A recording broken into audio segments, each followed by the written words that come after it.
This morning, we officially received the first delivery of the Pfizer COVID-19 vaccine.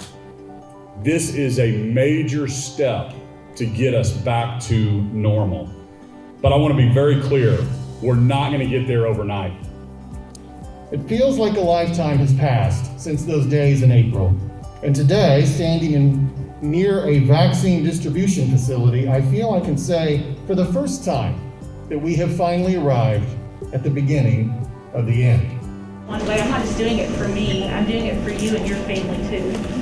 So if it takes one person to stand up, I mean, it's going to stop with us. Exciting.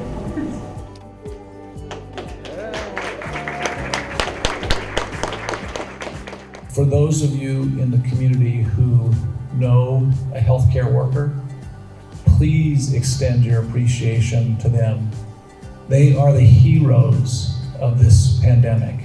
Extend love towards a caregiver, show them that you care, express that appreciation, and more importantly, show by your actions. Be careful, be patient, wear your mask, social distance, and we'll get through this together.